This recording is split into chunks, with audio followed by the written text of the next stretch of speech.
अध्याय 18 छड़ियों की जांच। जब हैरी रविवार की सुबह जागा तो उसे एक पल के लिए तो ये याद ही नहीं आया कि वो इतना दुखी और चिंतित क्यों था। फिर पिछली रात की घटनाएं उसके दिमाग में ताजा हो गई। उसने उठकर अपने पलंग के पर्दे खोल दिए। वह रॉन से बात करना चाहता था। वह रॉन को यकीन दिलाना चाहता था कि उसने अपना नाम आग के प्याले में नहीं डाला था। लेकिन रॉन अपने पलंग पर नहीं था। यह स्पष्ट था कि वह नाश्ते के लिए नीचे चला गया था। हैरी ने कपड़े पहने और घुमावदार सीढ़ियों से उतरने लगा। जिस पल वह अपने हाउस के हॉल में आया उसे कुछ विद्यार्थी दिखे जो अपना नाश्ता खत्म करके आ चुके थे। वे लोग एक बार फिर तालियां बजाने लगे। अब हैरी का मन नहीं हो रहा था कि वह बड़े हॉल में जाए। वो वहां पर गरुड़ द्वार के बाकी विद्यार्थियों का सामना नहीं करना चाहता था जो उसे हीरो मान रहे थे। बहरहाल उसके पास और कोई रास्ता भी तो नहीं था। अगर वह यही रहा तो भी उसे यही झेलना पड़ेगा, क्योंकि किरीवी बंधु जोर जोर से हाथ हिलाकर उसे अपने पास बुला रहे थे। वह दृढ़ता से तस्वीर के छेद की तरफ गया और उसे खोला। वह जैसे ही तस्वीर में से बाहर निकला उसे हरमाइनी आती हुई दिख गई। हेलो, हरमाइनी ने कहा। वह नैपकिन में बहुत से टोस्ट लेकर आई थी। तुम्हारे लिए लाई हूँ, घूमने चलोगे? अच्छा विचार है, हैरी ने कृतज्ञता से कहा। वे सीढ़ियों से नीचे उतरे। उन्होंने बड़े हॉल में झांके बिना प्रवेश हॉल को तेजी से पार किया। जल्दी ही वे घास पर चलकर झील की तरफ जाने लगे, जहां टर्मस्ट्रैंग का जहाज खड़ा था और पानी में उसकी काली परछाई दिख रही थी।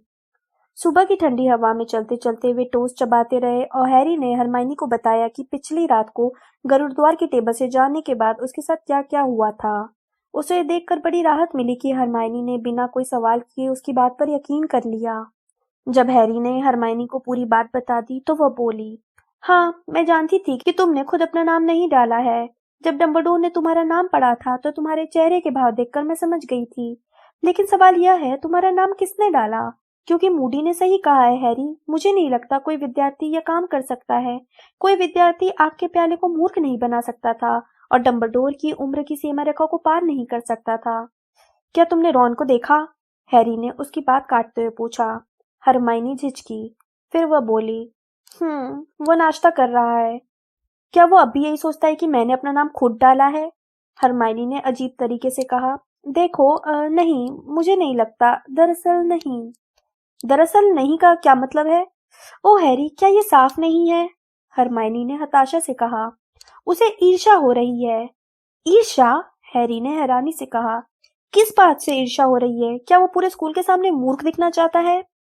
देखो, हरमाइनी ने धैर्य भरे स्वर में कहा, हमेशा सब लोगों का पूरा ध्यान तुम्हारी तरफ ही रहता है ना? मैं जानती हूँ कि इसमें तुम्हारा कोई दोष नहीं है, उसने तत्काल आगे कहा, जब उसने देखा कि हैरी गुस्से में अपना मुंह खोल रहा था। मैं जानती हूँ कि तुम ऐसा नहीं चाहते हो, लेकिन देखो, तुम तो जानते ही हो, घर पर रॉन को अपने भाइयों से प्रतियोगिता करनी पड़ती है और यहाँ तुम उसके सबसे अच्छे दोस्त हो और तुम सचमुच मशहूर हो। लोग तुम्हारी तरफ ध्यान देते हैं और उसे नजरअंदाज कर देते हैं। वो इसे बर्दाश्त करता है और कभी इसका जिक्र तक नहीं करता, लेकिन मुझे लगता है कि इस बार वो बर्दाश्त नहीं कर पाया। बहुत अच्छे, हैरी ने कटुता से कहा। सचमुच बहुत अच्छे। उसे मेरी तरफ से बता देना कि वह जब चाहे मुझसे जगह बदल सकता है। उसे बता देना कि अगर वह चाहता है कि लोग उसके माथे के निशान को हर समय घूरते रहें तो उसका स्वागत है। मैं उसे कुछ नहीं बताऊंगी, हरमाइनी ने झिड़कते हुए कहा। तुम खुद ही उसे बता देना। यही इस मामले को सुलझाने का इकलौता तरीका है। मैं उसे यह समझाने के लिए उसके पीछे पीछे नहीं भागता फिरूंगा कि उसे बच्चों जैसी हरकत नहीं करनी चाहिए। हैरी इतनी जोर से बोला कि उसके पास वाले पेड़ पर बैठे कई उल्लू डर कर उड़ गए। शायद उसे मेरी बात का यकीन तब होगा जब मेरी गर्दन टूट जाएगी। यह मजाक की बात नहीं है, हरमाइनी ने धीरे से कहा। यह बिल्कुल भी मजाक की बात नहीं है। वो बहुत तनावग्रस्त दिख रही थी। हैरी, मैं ये सोच रही हूँ, तुम जानते हो हमें क्या करना चाहिए? हम जैसे ही महल में लौटते हैं तो सबसे पहले हमें क्या करना चाहिए? हाँ, मैं जानता हूँ कि हमें क्या करना चाहिए। रॉन को कसकर एक लात मारनी चाहिए। सीरियस को चिट्ठी लिखनी चाहिए। तुम्हें उसे बताना ही चाहिए कि क्या हुआ है। उसने तुमसे कहा था कि तुम उसे हॉगवर्ट्स में होने वाली हर घटना की जानकारी देना। ऐसा लग रहा है जैसे उसे इसी तरह की किसी घटना का अंदेशा था। मैं चंपत्र और कलम साथ लेकर आई हूँ। छोड़ो बी, हैरी ने चारों तरफ देखकर ये तसल्ली कर ली कि कोई उसकी बात सुन तो नहीं रहा है, लेकिन मैदान पूरी तरह से खाली था। मेरे निशान के दुखने की बात सुनकर वो लौट आया है।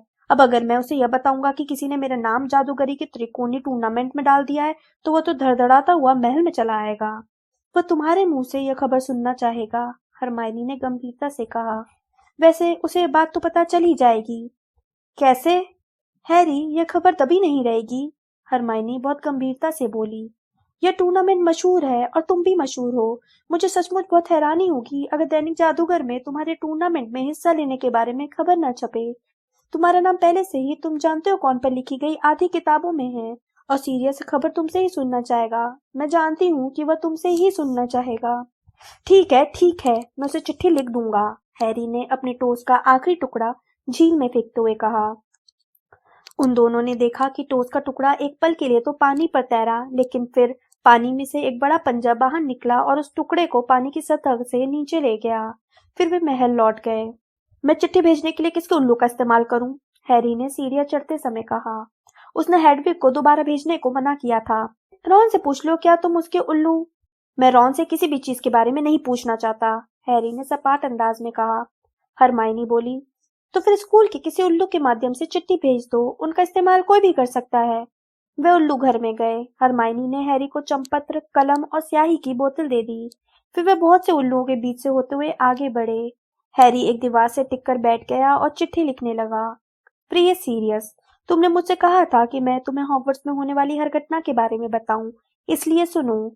मैं नहीं जानता कि तुम्हें ये बात पता है या नहीं, लेकिन इस साल जादूगरी का त्रिकोणीय टूर्नामेंट होने वाला है और शनिवार की रात को मेरा नाम चौथे चैंपियन के रूप में चुना गया है। मैं नहीं जानता कि मेरा नाम आग के प्याले में किसने डाला, क्योंकि मैंने तो नहीं डाला था। हॉगवर्ट्स का दूसरा चैंपियन मेहनतकश हाउस का सेड्रिक डिगोरी है। यहाँ पर वह सोचने के लिए कुछ देर रुका। वह यह कहना चाहता था कि कल रात से ही उसके सीने पर तनाव का बहुत भारी बोझ था, लेकिन वह समझ नहीं पा रहा था कि इस बात को शब्दों में कैसे व्यक्त करे।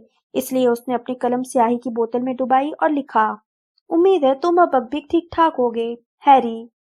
लिख ली, उसने खड़े होते हुए हरमाइनी से कहा और अपने दुशाले में लग गए तिनके साफ किए।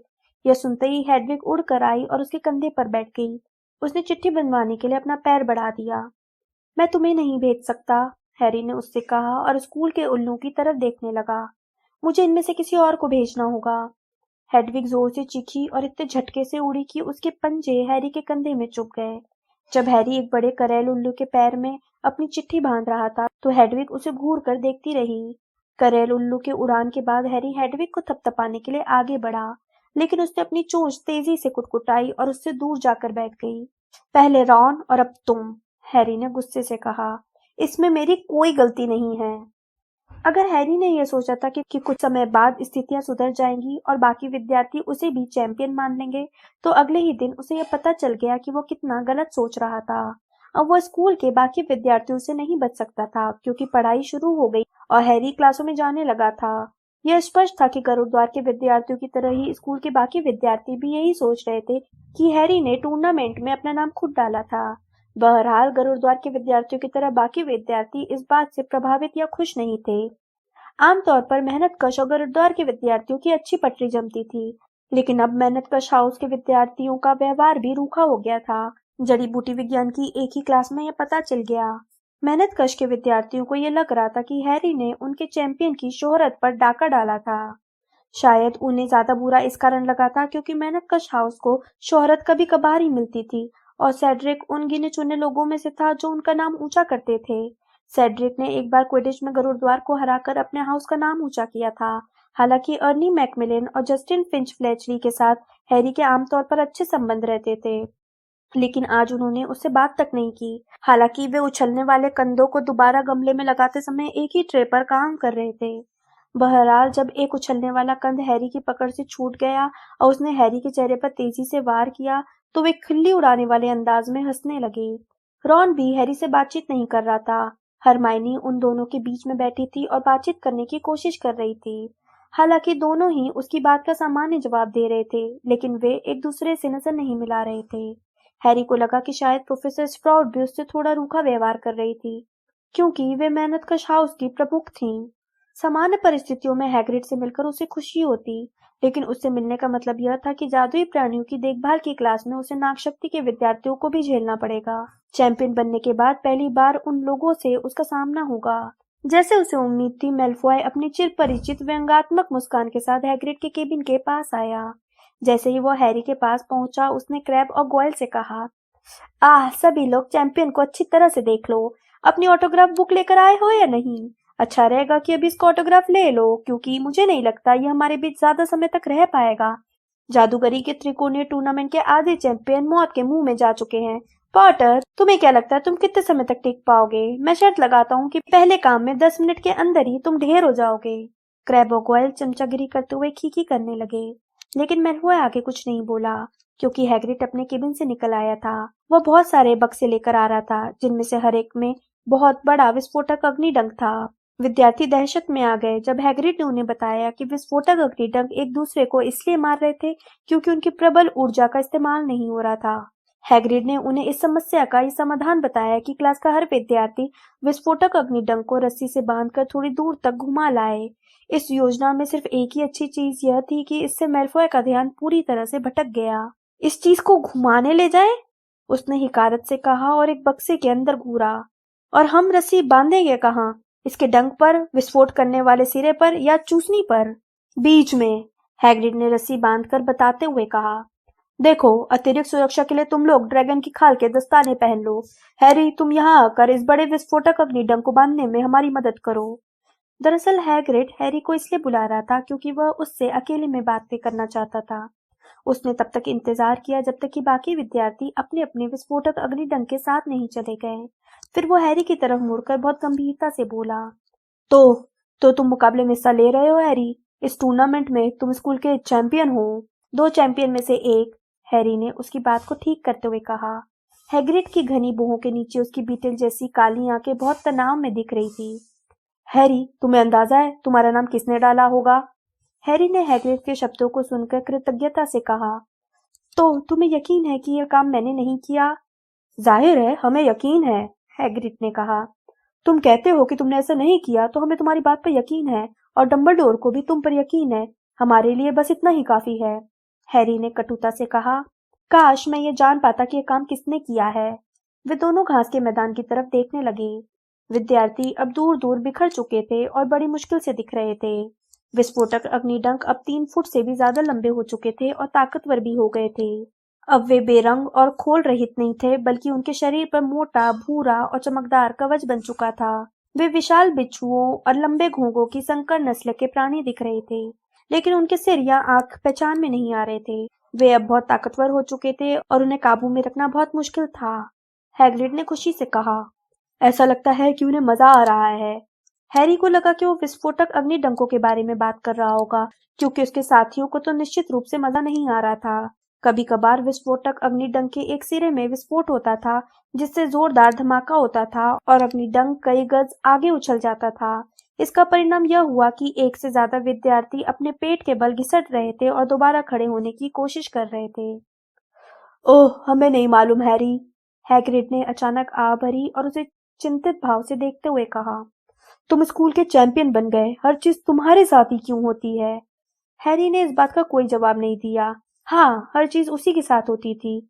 कमोबेश यही बात हरमाइनी ने झील के पास घूमते समय कही थी, और उसके अनुसार इसी कारण रॉन अब उससे बात नहीं कर रहा था। अगले कुछ दिन हॉगवर्ट्स में हैरी के सबसे बुरे दिन में से थे। इससे मिलता जुलता अनुभव उसे अपने सेकेंड ईयर में तब हुआ था, जब स्कूल के ज्यादातर लोग यह मानने लगे थे कि वह अपने साथी विद्यार्थियों पर हमला कर रहा था। लेकिन तब रॉन उसके साथ था। हैरी ने सोचा कि अगर रॉन से उसकी दोबारा दोस्ती हो जाती है तो बाकी विद्यार्थियों के व्यवहार को बर्दाश्त कर सकता था। बहरहाल अगर रॉन उसकी दोस्ती नहीं रखना चाहता था तो वह भी उसे नहीं मनाना चाहता था। लेकिन वो बहुत अकेलापन महसूस कर रहा था, क्योंकि चारों तरफ से उसे नफरत और ताने ही मिल रहे थे। हालांकि उसे मेहनतकश के विद्यार्थियों का व्यवहार पसंद नहीं था, लेकिन उसे उनका नजरिया समझ में आ रहा था। उन्हें तो अपने चैंपियन का समर्थन करना ही था। उसे नागशक्ति के विद्यार्थियों से भी अपनापन के अलावा किसी और चीज की उम्मीद नहीं थी।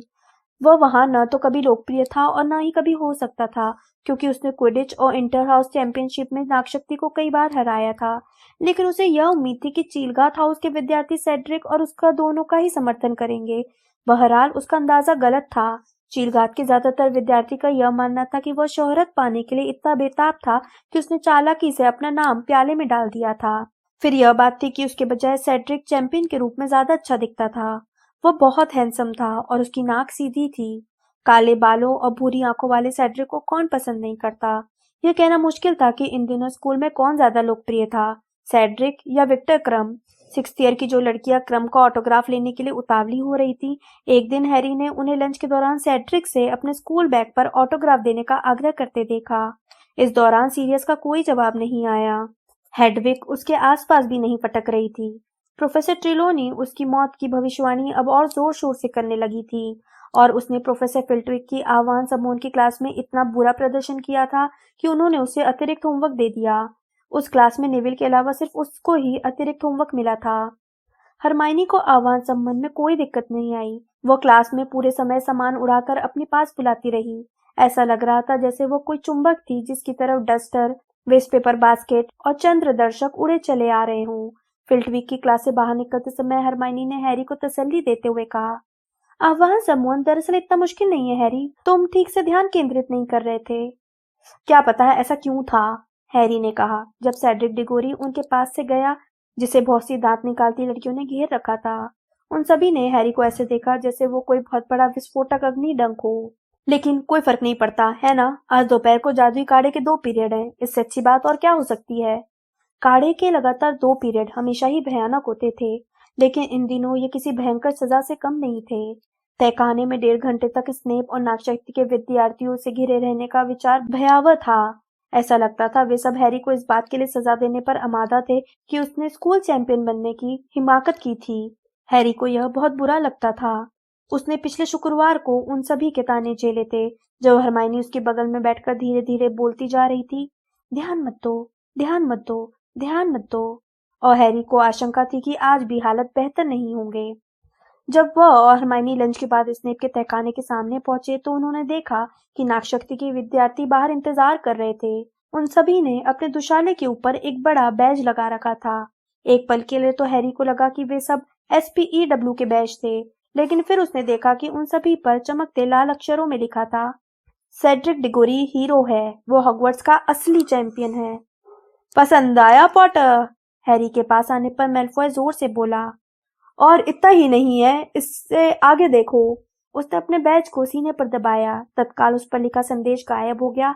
उसकी जगह पर एक नया संदेश आ गया जो हरे रंग में चमकने लगा, पॉटर 0 है। नागशक्ति के विद्यार्थी जोर जोर से ठहाके लगाने लगे। उन सभी ने अपने अपने बैज दबाए और पॉटर 0 है का संदेश हैरी के चारों तरफ चमकने लगा। उसका दिमाग भन्ना गया। बहुत मजेदार है, हैरी ने पेंसी पार्किंसन और नागशक्ति की बाकी लड़कियों से व्यंग से कहा, जो बेतहाशा हंसी जा रही थी।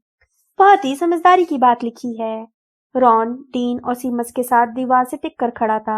वह हंस तो नहीं रहा था, लेकिन वह हैरी का साथ भी नहीं दे रहा था। तुम्हें भी चाहिए ग्रेंजर? मेलफॉय ने हरमाइनी की तरफ एक बैज बढ़ाते हुए कहा। मेरे पास बहुत सारे हैं, लेकिन तुम मेरा हाथ मत छूना, मैंने अभी अभी से धोया है। मैं नहीं चाहता कि किसी बदजात के छूने से यह गंदा हो जाए। हैरी का पिछले कई दिनों का सारा गुस्सा किसी बांध की तरफ फूट पड़ा। उसने बिना सोचे समझे अपनी छड़ी बाहर निकाल ली। उसके चारों तरफ खड़े विद्यार्थी उसके रास्ते से हटकर गलियारे में पीछे चले गए। हैरी, हरमाइनी ने उसे चेतावनी देते हुए कहा। हाँ पॉटर, मेलफॉय ने धीरे से अपनी छड़ी बाहर निकालते हुए कहा। आज यहाँ पर तुम्हें बचाने के लिए मूड ही नहीं है। अगर दम हो तो वार करके दिखाओ। एक पल के लिए दोनों एक दूसरे की आंखों में आंखें डालकर देखा और फिर दोनों ने एक साथ मंत्र पढ़े। हैरी चिल्लाया, त्वचा पीड़ितम। मेलफॉय चीखा, दंत विस्तारम। दोनों की छड़ियों से रोशनी की किरणें निकली और हवा में एक दूसरे से टकराकर मुड़ गई। हैरी का मंत्र गॉयल के चेहरे पर पड़ा और मेलफॉय का मंत्र हरमाइनी के चेहरे पर। गॉयल ने भोंगा पसारते हुए अपने हाथ अपनी नाक पर रख लिए, जिस पर बड़े बड़े भद्दे फोड़े निकल आए थे। हरमाइनी दहशत में कराह रही थी और अपने मुंह पर हाथ रखे हुई थी। हरमाइनी! रॉन जल्दी से यह देखने के लिए आगे आया कि हरमाइनी को क्या हुआ था। हैरी ने मुड़कर देखा कि रॉन हरमाइनी का हाथ उसके चेहरे से हटा रहा था।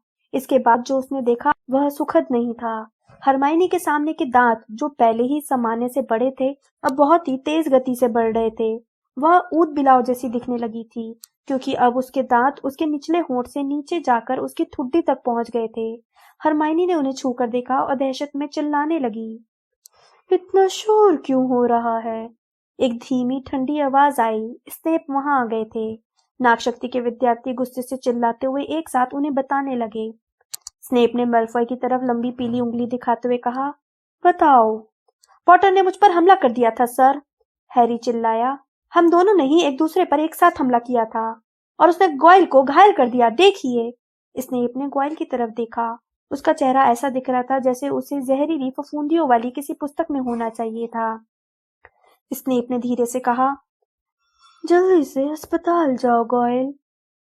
मैल्फॉय ने भी हरमाइनी को घायल कर दिया, रॉन बोला। देखिए। उसने हरमाइनी को मजबूर किया कि वह स्नेप को अपने दांत दिखाए। वो अपने हाथों से दांत छिपाने की कोशिश कर रही थी। हालांकि यह काम मुश्किल था क्योंकि अब वे उसकी गर्दन तक पहुंच गए थे। पेंसी पार्किंसन और नागशक्ति की बाकी लड़कियां चुपचाप हंसे जा रही थी और स्नेप की पीठ के पीछे से हरमाइनी की तरफ इशारा कर रही थी। स्नेप ने हरमाइनी की तरफ ठंडेपन से देखते हुए कहा, मुझे तो कोई फर्क नजर नहीं आ रहा है। हरमाइनी की आह निकल गई। उसकी आंखों में आंसू आ गए और वह तेजी से गलियारे में भागते हुए ओझल हो गई। शायद यह खुशकिस्मती ही रही कि हैरी और रॉन दोनों ही एक साथ स्नेप पर चिल्लाने लगे। यह भी खुशकिस्मती रही कि उनकी आवाजें पत्थरों के गलियारे में इतनी तेज गूंजी कि कोलाहल में स्नेप को उनकी बात सुनाई नहीं दी। बहरहाल वे उनकी बातों का मतलब जरूर समझ गए। उन्होंने अपनी रेशमी आवाज में कहा, करोड़ द्वार के 50 पॉइंट कम किए जाते हैं। अब पॉटर और वीजली दोनों को सजा भी मिलेगी। अब अंदर चले जाओ वरना तुम दोनों को 1 सप्ताह की सजा दे दूंगा। हैरी के कान अब भी बज रहे थे। यह नाइंसाफी देखकर उसकी इच्छा हो रही थी कि वह स्नेप के 1000 टुकड़े कर दे। वह स्नेप के पास से चलकर रॉन के साथ तहखाने में पीछे की तरफ गया और अपना बैग टेबल पर पटक दिया। रॉन भी गुस्से से कांप रहा था। एक पल के लिए तो ऐसा लगा जैसे उनके बीच फिर से सब कुछ समान हो गया था, लेकिन तभी रॉन मुड़ा और डीन व सीमस के पास जाकर बैठ गया। हैरी अपनी टेबल पर अकेला ही रह गया। तहखाने की दूसरी तरफ मैल्फॉय ने स्नेप की तरफ पीट करके अपना बैज दबाया और मुस्कुराने लगा। पॉटर 0 है एक बार फिर कमरे में चमकने लगा। जब क्लास शुरू हुई तो हैरी बैठा बैठा स्नेप को घूर कर देखता रहा और यह कल्पना करने लगा कि स्नेप के साथ भयानक घटनाएं हो रही हैं। काश उसे पता होता कि पीढ़ी कृतशाप कैसे दिया जाता है। वो स्नेप को उसी मकड़ी की तरह छटपटाते और तड़पने पर मजबूर कर देता। विशर, स्नेप ने विद्यार्थियों की तरफ देखते हुए कहा। उनकी ठंडी काली आंखों में दुष्टता की चमक दिख रही थी। अब तक तुम सभी लोगों को विशर काढ़ा बनाने की विधि याद हो गई होगी। तुम सभी अपने अपने काढ़े बहुत ध्यान से बनाना। हम क्लास के आखिर में किसी विद्यार्थी को चुन लेंगे और उस पर उसके बनाए विशर काढ़े की जांच करेंगे। स्नेप की नजरें हैरी पर टिक गईं और हैरी समझ गया कि क्या होने वाला है। स्नेप उसे जहर देने वाले थे। हैरी ने सोचा कि वो अपनी कढ़ाई उठाकर आगे जाए और उसे स्नेप के चिपचिपे सिर पर पटक दे, लेकिन तभी तहखाने के दरवाजे पर एक दस्तक हुई जिससे हैरी का ध्यान भटक गया। दरवाजे पर कॉलिन क्रीवी खड़ा था जो कमरे में धीरे धीरे अंदर आया।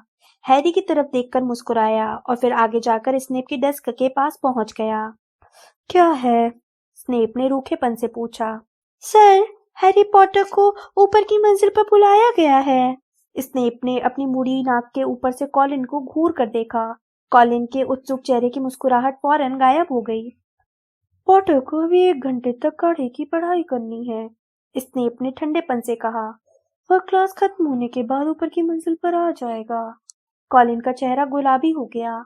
उसने घबराते हुए कहा, सर, सर, मिस्टर बैगमैन ने उसे बुलाया है। सभी चैंपियनों को वहां जाना है। मुझे लगता है कि उनके फोटो खींचने हैं। हैरी को कॉलिन के ये आखिरी शब्द अच्छे नहीं लगे। उन्हें रोकने के लिए वो अपना सब कुछ दे सकता था।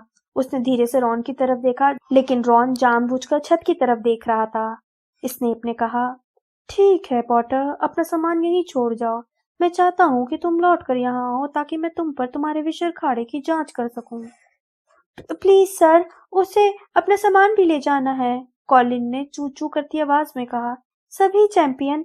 ठीक है, स्नेप ने कहा। पॉटर, अपना बैग उठाओ और मेरी नजरों से दफा हो जाओ। हैरी ने अपना बैग कंधे पर लटकाया और दरवाजे की तरफ बढ़ा। जब वह नागशक्ति की टेबलों के पास से गुजरा तो हर दिशा में पॉटर 0 है चमकने लगा। जैसे ही हैरी ने बाहर आकर तहखाने का दरवाजा बंद किया, कॉलिन ने बोलना शुरू किया। हैरी, यह अद्भुत है ना? तुम चैंपियन बन गए। हाँ, सचमुच अद्भुत है, हैरी ने भारी मन से कहा जब वे प्रवेश हॉल की तरफ जाने लगे। वे फोटो क्यों खींचना चाहते हैं कॉलिन? मुझे लगता है शायद दैनिक जादूगर के लिए। बहुत बढ़िया, हैरी ने उदासी से कहा। यही तो मैं चाहता हूँ, और ज्यादा शोहरत। गुड लक, कॉलिन ने कहा। जब वे सही कमरे तक पहुंच गए, हैरी ने दरवाजा खटखटाया और अंदर चला गया। वह एक छोटे क्लासरूम में पहुंच गया था। ज्यादातर डेस्कों को कमरे में पीछे की तरफ धका दिया गया था, जिससे बीच में काफी जगह खाली हो गई थी। बहरहाल 3 डेस्कें ब्लैकबोर्ड के सामने रखी हुई थी और मखमल की एक लंबी चादर से ढकी हुई थी। इन डेस्कों के पीछे 5 कुर्सियां लगी थी, जिनमें से एक पर लूडो बैगमैन बैठे थे। वे एक जादूगरनी से बातें कर रहे थे, जिसे हैरी ने पहले कभी नहीं देखा था। उसने लाल दुशाला पहन रखा था। विक्रम हमेशा की तरह कोने में चिड़चिड़े अंदाज में खड़ा था और किसी से भी बातचीत नहीं कर रहा था। सेड्रिक और फ्लर बातें कर रहे थे। फ्लर पहले से ज्यादा खुश दिख रही थी। वो बार बार अपना सिर पीछे की तरफ उछालती थी, जिससे उसके लंबे सुनहरे बाल चमकने लगते थे। तोंद वाला एक आदमी एक बड़ा काला कैमरा पकड़े हुए था, जिसमें से थोड़ा धुआं निकल रहा था। वह कनखियों से फ्लर को देख रहा था। बैगमैन ने अचानक हैरी को देखा। वे तेजी से उठकर उसकी तरफ लपके। आह, यह आ गया हमारा चौथा चैंपियन। अंदर आ जाओ हैरी, अंदर आ जाओ। चिंता की कोई बात नहीं है, यहाँ तो सिर्फ छड़ियों की जांच होनी है। बाकी के निर्णायक भी कुछ ही पलों में यहाँ आ जाएंगे। छड़ियों की जांच? हैरी ने घबराकर उनकी बात दोहराई। हम ये जांच करेंगे कि तुम्हारी छड़ियां ठीक तरह से काम कर रही हैं या नहीं। देखो, छड़ी के साथ कोई समस्या नहीं होनी चाहिए, क्योंकि आगे के कामों में वही तुम्हारी सबसे महत्वपूर्ण हथियार होगी, बैगमैन ने कहा। ऊपर की मंजिल पर विशेषज्ञ अभी डंबलडोर से बात कर रहा है और फिर फोटो खींचेंगे। यह रीटा स्कीटर है। उन्होंने लाल दुशाले वाली जादूगरनी की तरफ इशारा करते हुए कहा। यह दैनिक जादूगर के लिए टूर्नामेंट पर एक छोटा सा लेख लिखने वाली है। उतना भी छोटा नहीं लूडो, रीटा स्कीटर ने हैरी को देखते हुए कहा। रीटा स्कीटर के बाल बड़े बड़े घुंघराले छल्लों में जमे थे, जो उनके भारी जबड़े वाले चेहरे पर अजीब लग रहे थे। उन्होंने रत्न जड़ित चश्मा पहन रखा था। उनकी मोटी उंगलियां मगरमच्छ की खाल वाले हैंडबैग को पकड़े थी। उनके नाखून 2 इंच लंबे थे और उन पर लाल नेल पॉलिश लगी थी। मैं ये सोच रही हूँ कि क्या ये काम शुरू होने से पहले मैं हैरी से 2 मिनट बात कर सकती हूँ, उन्होंने बैगमैन से पूछा, लेकिन उनकी आंखें अब भी हैरी पर ही टिकी हुई थी। सबसे छोटा चैंपियन है ना, लेक को थोड़ा दिलचस्प बनाने के लिए। निश्चित रूप से, बैगमैन चिल्लाए। यानी अगर हैरी को कोई आपत्ति ना हो तो, हैरी ने कहा। बहुत बढ़िया, रीटा स्कीटर बोली और एक पल में ही उनकी लाल नाखूनों वाली उंगलियों ने हैरी की बाहों को सख्ती से पकड़ लिया। वह उसे कमरे से बाहर ले गई और पास वाले एक दरवाजे के भीतर घुसा दिया। हम उतने शोर शराबे में बात नहीं कर सकते थे, वे बोली। चलो देखते हैं। ओह हाँ, यह काफी अच्छी और शांत जगह है। यह झाड़ुओं की अलमारी थी। हैरी ने रीटा स्कीटर को घूर कर देखा। चलो ठीक है, बहुत बढ़िया, रीटा स्कीटर ने एक उल्टी बाल्टी पर बैठते हुए कहा और हैरी को धक्का देकर एक कार्डबोर्ड बॉक्स पर बैठा दिया। फिर उन्होंने दरवाजा बंद कर दिया, जिससे अंधेरा हो गया। अच्छा, अब देखते हैं। उन्होंने अपने मगरमच्छ की खाल वाले हैंडबैग को खोलकर उसमें से कुछ मोमबत्तियां निकाली और अपनी छड़ी लहराकर उन्हें जलाने लगी। फिर उन्होंने मोमबत्तियों को जादू से हवा में ऊपर उठा दिया, ताकि वहां पर उजाला हो सके। हैरी, अगर मैं तीव्र कथन कलम का इस्तेमाल करूं तो तुम्हें कोई दिक्कत तो नहीं होगी? इससे मैं तुमसे आराम से बात कर सकती हूँ। क्या? हैरी ने पूछा। रीटा स्कीटर की मुस्कान चौड़ी हो गई। हैरी को उनके मुंह में सोने के 3 दांत दिखे। उन्होंने एक बार फिर मगरमच्छ की खाल वाले बैग में अपना हाथ डाला और उसमें से एक लंबी हरी कलम और चंपत्र का रोल बाहर निकाला। चंपत्र के रोल को उन्होंने मिसेस स्कोवर के दाग धब्बे साफ करने वाले उपयोगी जादुई पाउडर के संदूक पर फैला लिया। उन्होंने हरी कलम की नोक को अपने मुंह में रखा, उसे एक पल के लिए चूसा और फिर उसे चंपत्र पर सीधा रख दिया। कलम अपनी नोक पर संतुलित होकर खड़ी हुई और हल्के से थरथराने लगी। इसकी जांच कर लूं? मैं दैनिक जादूगर की रिपोर्टर रीटा स्कीटर हूँ। हैरी ने तत्काल कलम की तरफ देखा। रीटा स्कीटर ने जिस पल बोलना शुरू किया, हरी कलम अपने आप चंपत्र पर लिखने लगी। 43 साल की आकर्षक रिपोर्टर रीटा स्कीटर, जिनकी तेज तर्रार कलम ने बहुत से प्रतिष्ठित लोगों का पर्दाफाश किया है। बहुत बढ़िया, रीटा स्कीटर ने कहा और चंपत्र के ऊपरी हिस्से को फाड़कर अपने हैंडबैग में भर लिया। फिर वह हैरी की तरफ मुड़ी और बोली, तो हैरी, तुमने जादूगरी के त्रिकोणीय टूर्नामेंट में हिस्सा लेने का फैसला क्यों किया? हैरी ने कहा, क्योंकि कलम को देखने के कारण उसका ध्यान भटक गया था। हालांकि उसने कुछ नहीं कहा था, लेकिन कलम चंपत्र पर सरपट भाग रही थी और वो उसका लिखा वाक्य पढ़ सकता था। हैरी पॉटर के आकर्षक चेहरे पर एक बदसूरत निशान धब्बे की तरह दिखता है, जो उसके दुखद अतीत की धरोहर है। हैरी की आंखें। कलम की तरफ मत देखो हैरी, रीटा स्कीटर ने सख्ती से कहा। अनिच्छा से हैरी उनकी तरफ देखने लगा। अब हैरी, ये बताओ कि तुमने टूर्नामेंट में हिस्सा लेने का फैसला क्यों किया? मैंने नहीं किया, हैरी ने कहा। मैं नहीं जानता कि मेरा नाम आग के प्याले में कैसे पहुंचा। मैंने अपना नाम नहीं डाला था, रीटा स्कीटर ने अपनी एक भौं उठाते हुए कहा। देखो हैरी, इस बात से डरो मत कि तुम मुश्किल में फंस जाओगे। हम सब जानते हैं कि तुम्हें दरअसल टूर्नामेंट में हिस्सा नहीं लेना चाहिए था, लेकिन इस बारे में अब चिंता की कोई बात नहीं है। हमारे पाठक विद्रोही लोगों को पसंद करते हैं। लेकिन मैंने अपना नाम नहीं डाला, हैरी ने दोहराया। मैं नहीं जानता ऐसा किसने। तुम्हें जो मुश्किल काम करने हैं उनके बारे में तुम कैसा महसूस करते हो? रीटा स्कीटर ने पूछा। रोमांचित हो या फिर घबरा रहे हो? मैंने दरअसल इस बारे में नहीं सोचा है। हाँ, शायद मैं घबरा रहा हूँ। यह कहते समय उसे अपने अंदर अजीब सा एहसास होने लगा था। अतीत के टूर्नामेंटों में कई चैंपियन मर चुके हैं, है ना? रीटा स्कीटर ने तेजी से कहा। क्या तुमने इसके बारे में सोचा है? हैरी बोला। देखिए, लोग कहते हैं कि इस साल यह टूर्नामेंट ज्यादा सुरक्षित रहेगा। कलम चंपत्र पर तेजी से भागती रही, जैसे यह स्केटिंग कर रही हो। जाहिर है तुम पहले भी मौत का सामना कर चुके हो, है ना? रीटा स्कीटर ने उसे गौर से देखते हुए कहा। तुम क्या कहोगे, इस बात का तुम पर क्या प्रभाव पड़ा है? हैरी ने दोबारा कहा।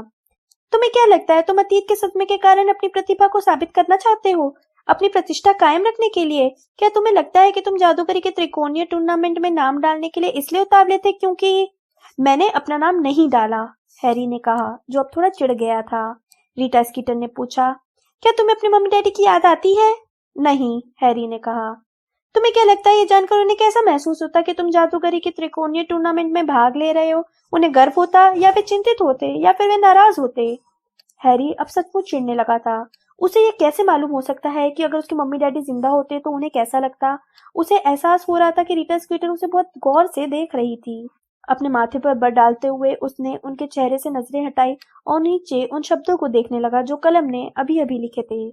उसकी हरी आंखों में आंसू भर आए जब हमारी बातचीत उसके मम्मी डैडी की तरफ मुड़ी, जिनकी उसे याद तक नहीं है। मेरी आंखों में आंसू नहीं है, हैरी ने जोर से कहा। इससे पहले कि रीटा स्कीटर एक भी शब्द कह पाती, झाड़ुओं की अलमारी का दरवाजा खुल गया। हैरी ने मुड़कर देखा। अचानक हुई चमकदार रोशनी के कारण उसकी आंखें चौंधियाने लगी। वहां एल्बस डंबलडोर खड़े थे और उन दोनों को अलमारी में बैठा देख रहे थे। डंबलडोर, रीटा स्कीटर खुशी का इजहार करते हुए चीखी, लेकिन हैरी ने देखा कि उनकी कलम और चंपत्र अचानक जादुई पाउडर के संदूक में गायब हो चुके थे और रीटा स्कीटर अपने मगरमच्छ की खाल वाले बैग को फटाफट बंद कर रही थी। उन्होंने खड़े होकर अपना आदमियों जैसा बड़ा हाथ डंबलडोर की तरफ बढ़ाया और पूछा, आप कैसे हैं? जादूगरों के अंतर्राष्ट्रीय महासंघ के सम्मेलन के बारे में मैंने गर्मियों में जो लेख लिखा था, उम्मीद है आपने उसे पढ़ा होगा। वह लेख बहुत ही मजेदार और बुरा था, डंबलडोर ने चमकती आंखों के साथ कहा। आपने मुझे उसमें दकियानूसी घूंसट कहा था। यह बात मुझे खास तौर पर पसंद आई। रीटा स्कीटर के चेहरे पर शर्म का नामो निशान नहीं था। उन्होंने कहा, डंबलडोर, मैं तो सिर्फ यह कहना चाहती थी कि आपके कुछ विचार थोड़े पुराने पड़ गए हैं और आम जादूगर। रीटा, मुझे इस बदतमीजी के पीछे के तर्क सुनने में खुशी होगी, डंबलडोर ने अपना सिर झुकाकर मुस्कुराते हुए कहा। लेकिन मुझे लगता है कि हमें इस विषय पर बाद में बातचीत करनी होगी। छड़ियों की जांच शुरू होने वाली है और अगर हमारा एक चैंपियन झाड़ू के अलमारी में छिपा रहेगा तो ये काम नहीं हो सकता। रीटा स्कीटर से छुटकारा पाकर हैरी बहुत खुश हुआ। वह फटाफट वहां से निकलकर कमरे में पहुंच गया। बाकी चैंपियन दरवाजे के पास लगी कुर्सियों पर बैठ चुके थे। वह भी जल्दी से जाकर सेड्रिक के पास बैठ गया। उसने मखमल के कपड़े से ढकी टेबल की तरफ देखा, जहां 5 में से 4 निर्णायक बैठे हुए थे, professor Karkaroff, madam Maxime, mister Crouch और लूडो बैगमैन। रीटा स्कीटर एक कोने में बैठ गई। हैरी ने देखा कि उन्होंने अपने बैग में से अपना चंपत्र दोबारा बाहर निकाला, अपने घुटने पर फैला दिया और अपनी तीव्र कथन कलम को चूस कर उसका एक सिरा एक बार फिर चंपत्र पर रख दिया था। डंबलडोर ने बाकी निर्देशकों के पास बैठकर चैंपियनों से कहा, अब मैं मिस्टर ओलिवेंडर से आपका परिचय करवाता हूँ। वे आप लोगों की छड़ियों की जांच करेंगे और इस बात की तसल्ली करेंगे कि टूर्नामेंट से पहले वे अच्छी हालत में हैं। हैरी ने चारों तरफ देखा। उसे देखकर बहुत हैरानी हुई कि बड़ी बड़ी पीली आंखों वाला एक बूढ़ा जादूगर खिड़की के पास चुपचाप खड़ा हुआ था। हैरी मिस्टर ओलिवेंडर से पहले मिल चुका था। हैरी ने 3 साल पहले छूमंतर गली से अपनी छड़ी उन्हीं से खरीदी थी। मिस डेलाकोर, सबसे पहले आप आए, मिस्टर ओलिवेंडर ने कमरे के बीच की खाली जगह में कदम रखते हुए कहा। फ्लोर डेरेक और मिस्टर ओलिवेंडर के पास गईं और उन्हें अपनी छड़ी थमा दी। मिस्टर ओलिवेंडर ने कहा। उन्होंने छड़ी को अपनी लंबी उंगलियों में डंडे की तरह घुमाया। छड़ी से गुलाबी सुनहरी चिंगारियां निकलने लगी। फिर उन्होंने उसे अपनी आंखों के करीब रखकर गौर से देखा। हाँ, उन्होंने धीरे से कहा। 9.5 इंच लंबी, कठोर, रोजवुड और इसमें है, ओह, मृत मोहिनी के बाल। फ्लर ने कहा। मेरी दादी का है। हैरी ने सोचा, तो फ्लर कुछ हद तक मोहिनी है। उसने यह भी सोचा कि वह रॉन को यह बात जरूर बताएगा, लेकिन फिर उसे याद आया कि रॉन से तो उसकी बोलचाल बंद थी। हाँ, मिस्टर ओलिवेंडर ने कहा। हाँ, मैंने अपनी छड़ियों में कभी मोहिनी के बाल का इस्तेमाल नहीं किया है। मुझे लगता है इससे छड़ियाँ थोड़ी चंचल हो जाती हैं। बहरहाल, अगर तुम्हें यह जमती है तो कोई दिक्कत नहीं है। मिस्टर ओलिवेंडर ने अपनी उंगलियां छड़ी पर घुमाकर जांच की कि उस पर कोई खरोंच या उभार तो नहीं है। फिर वे बुदबुदाए। पुष्पितो। छड़ी की नोक से फूलों का गुच्छा बाहर आ गया। बहुत बढ़िया, बहुत बढ़िया, यह ठीक हालत में है। मिस्टर ओलिवेंडर ने फूलों को समेटा और उन्हें छड़ी के साथ फ्लर को दे दिया। मिस्टर डिगोरी, अब आपकी बारी है। फ्लर वापस अपनी सीट पर लौट गई और सेड्रिक के पास से गुजरते समय मुस्कुराई। जब सेड्रिक ने मिस्टर ओलिवेंडर को अपनी छड़ी दी तो उन्होंने थोड़े ज्यादा उत्साह से कहा, यह छड़ी तो मेरी ही बनाई हुई है ना? हाँ, यह मुझे अच्छी तरह से याद है। इसमें एक बेहतरीन नर यूनिकॉर्न की पूंछ का एक बाल है। वह 17 हाथ लंबा होगा। जब मैंने उसकी पूंछ का बाल खींचा तो उसने मुझे सिंग मारकर लहूलुहान कर दिया था। 12.25 इंच, ऐश लकड़ी, थोड़ी लचकदार। यह अच्छी हालत में दिख रही है। क्या तुम उसकी नियमित देखभाल करते हो? कल रात को ही पॉलिश की है, सेड्रिक ने मुस्कुराते हुए कहा। हैरी ने अपनी छड़ी की तरफ देखा। उस पर हर तरफ उंगलियों के निशान दिख रहे थे। उसने अपने दुशाले को पकड़ा और उसे चोरी से छड़ी रगड़कर साफ करने की कोशिश करने लगा। छड़ी के सिरे से सुनहरी चिंगारियां निकलने लगी। जब फ्लर डेलाकोर ने उसे बड़प्पन भरे अंदाज में देखा तो हैरी ने कोशिश छोड़ दी। मिस्टर ओलिवेंडर ने सेड्रिक की छड़ी की नोक से सफेद धुएं के छल्ले निकाले और उसे संतोषजनक करार दिया। फिर वे बोले, अब मिस्टर क्रम, आप आइए। विक्टर क्रम आगे आया। वह लंगड़ाकर चल रहा था। उसके पंजे बाहर की तरफ निकले थे और उसके कंधे झुके हुए थे। वह मिस्टर ओलिवेंडर के पास पहुंचा। उसने त्योरियां चढ़ाकर अपनी छड़ी आगे बढ़ाई और अपने हाथ अपने दुशाले की जेब में डाल लिए। मिस्टर ओलिवेंडर बोले, अगर मैं गलत नहीं हूं तो ये छड़ी गैग्रोविच ने बनाई है। बहुत बढ़िया छड़ी बनाता है। हालांकि उसकी शैली वैसी नहीं है जैसे मुझे। बहरहाल, उन्होंने छड़ी उठाकर उसकी बारीकी से जांच की और उसे उलट-पुलट कर गौर से देखा। हाँ, हार्न बीम और ड्रैगन के दिल का रेशा? उन्होंने क्रम की तरफ देखा जिसने सहमति में अपना सिर हिलाया। सामान्य छड़ियों से थोड़ी ज्यादा मोटी है, बहुत कठोर है, 10.25 इंच। पक्षी प्रकटम। हॉर्न बीम की छड़ी से बंदूक की तरह धमाका हुआ। उसके सिरे से कई छोटी चिड़ियाएं पंख फड़फड़ाते हुए बाहर निकली और कुड़ी खिड़की से होती हुई हल्की धूप में चली गई। बढ़िया, मिस्टर ओलिवेंडर ने क्रम को उसकी छड़ी लौटाते हुए कहा। और अब बचते हैं मिस्टर पॉटर। हैरी खड़ा हुआ और क्रम के पास से होता हुआ मिस्टर ओलिवेंडर के पास पहुंच गया। उसने उन्हें अपनी छड़ी थमाई। ओह हाँ, मिस्टर ओलिवेंडर ने कहा। उनकी पीली आंखों में अचानक चमक आ गई। हाँ हाँ हाँ, मुझे अच्छी तरह याद है। हैरी को भी बहुत अच्छी तरह याद था। हैरी को वो घटना इतनी अच्छी तरह याद थी जैसे कल ही हुई हो। 4 साल पहले गर्मियों में अपने 11वें जन्मदिन पर वह हैग्रिड के साथ छड़ी खरीदने के लिए मिस्टर ओलिवेंडर की दुकान में गया था। उसका नाप लेने के बाद मिस्टर ओलिवेंडर ने उसे बहुत सी छड़ियां दिखाई थी। हैरी ने उन सभी को घुमाया था, लेकिन कोई भी उसके अनुकूल नहीं थी, जब तक कि आखिरकार उसे वह छड़ी नहीं मिल गई जो उसके लिए बिल्कुल अनुकूल थी। यह छड़ी शूलपन्नी की लकड़ी से बनी थी, 11 इंच लंबी थी और इसमें फीनिक्स की पूंछ का एक पंख था। मिस्टर ओलिवेंडर इस बात पर बड़े हैरान हुए थे कि हैरी को वही छड़ी रास आई थी, क्योंकि उन्होंने कहा था, अजीब बात है, अजीब बात है। जब हैरी ने पूछा था कि इसमें क्या अजीब है तो उन्होंने कहा था कि हैरी की छड़ी में जिस फीनिक्स का पंख है उसी फीनिक्स का पंख लॉर्ड वोल्डेमॉर्ट की छड़ी में भी है। हैरी ने यह बात कभी किसी को नहीं बताई थी। उसे अपनी छड़ी से प्रेम था और जहां तक वोल्डेमॉर्ट की छड़ी से इसके संबंध का सवाल था, इसमें कुछ नहीं किया जा सकता था, जैसे पिटूनिया आंटी से उसके संबंध को लेकर कुछ नहीं किया जा सकता था। बहरहाल वो मन ही मन सोचने लगा कि कहीं मिस्टर ओलिवेंडर कमरे में मौजूद सभी लोगों को यह बात न बता दें। उसके मन में यह मजेदार विचार आया कि अगर उन्होंने ऐसा किया तो रीटा स्कीटर की तीव्र कथन कलम में रोमांच के कारण विस्फोट हो सकता है। मिस्टर ओलिवेंडर ने हैरी की छड़ी की जांच बाकी छड़ियों से ज्यादा देर तक की। अंततः उन्होंने उससे एक झरना निकाला। फिर उन्होंने छड़ी हैरी को वापस करते हुए कहा कि यह बहुत अच्छी हालत में है। आप सभी को धन्यवाद, डंबलडोर ने निर्णायकों की टेबल से खड़े होते हुए कहा। अब आप लोग अपनी अपनी क्लास में जा सकते हैं, या शायद आप अपने लंच के लिए इससे ज्यादा जल्दी पहुंच सकते हैं क्योंकि क्लासें खत्म ही होने वाली हैं। हैरी इस बात से खुश था कि आखिर आज कोई चीज तो सही हुई थी। वह वहां से जाने ही वाला था, लेकिन तभी काले कैमरे वाला आदमी कूदकर सामने आ गया और उसने अपना गला साफ किया। Photo Dumbledore, photo! बैगमैन रोमांचित होकर चिल्लाए। सभी निर्णायकों और चैंपियनों के फोटो लेने होंगे। आपका क्या विचार है, रीटा? अरे हाँ, पहले हम सबका सामूहिक फोटो ले लेते हैं, रीटा स्कीटर ने कहा, जिनकी आंखें एक बार फिर हैरी पर जमी हुई थी। और फिर शायद हमारी का व्यक्तिगत फोटो ले लेंगे। फोटो खींचने में काफी समय लगा। मैडम मैक्सिम जहां भी खड़ी होती थी, बाकी लोग उनके पीछे छिप जाते थे और फोटोग्राफर इतना पीछे नहीं हो सकता था कि उन्हें भी फ्रेम में ले सके। अंततः इसका उपाय यह निकाला गया कि मैडम मैक्सिम बैठ जाएं और बाकी लोग उनके आसपास खड़े रहें। कारक्रॉफ अपनी बकर दाढ़ी को अपनी उंगलियों से घुमाते रहे ताकि वह थोड़ी और ज्यादा घुंघराली दिखे। हैरी को लगा था कि क्रम को तो फोटो खिंचवाने की आदत होगी, लेकिन वह सबसे पीछे आधा छिपा हुआ था। फोटोग्राफर फ्लर को सबसे आगे लाने में बहुत दिलचस्पी ले रहा था, जबकि रीटा स्कीटर बार बार हैरी को धक्का देकर सबसे प्रमुख स्थान पर खड़ा कर रही थी। फिर उन्होंने सभी चैंपियनों के व्यक्तिगत फोटो लेने पर जोर दिया। अंत में सभी चैंपियनों को वहां से जाने की इजाजत मिल गई। हैरी खाना खाने लगा। हरमाइनी वहां नहीं थी। हैरी समझ गया कि वो अभी भी अस्पताल में अपने दांत ठीक करवा रही होगी। वह टेबल के सिरे पर अकेला बैठकर खाने लगा। फिर वह गुरुद्वार के हॉल की तरफ लौटा। वह सोचता जा रहा था कि उसे आह्वान समूह का कितना सारा अतिरिक्त होमवर्क करना है। अपने कमरे में पहुंचने पर वह रॉन के पास से निकला। जैसे ही वो अंदर पहुंचा, रॉन जल्दी से बोला, तुम्हारे लिए उल्लू आया है। उसने हैरी के तकिए की तरफ इशारा किया। स्कूल का करेल उल्लू वहां पर उसका इंतजार कर रहा था। ओह हाँ, ठीक है, हैरी ने कहा। और स्नेप हमें कल रात को अपने तहखाने में सजा देंगे, रॉन ने कहा। इसके बाद वो कमरे से बाहर चला गया और उसने हैरी की तरफ देखा तक नहीं। हैरी ने सोचा कि क्या वो उसके पीछे जाए। वो यह तय नहीं कर पा रहा था कि वह उससे बात करना चाहता था या उसे मारना चाहता था।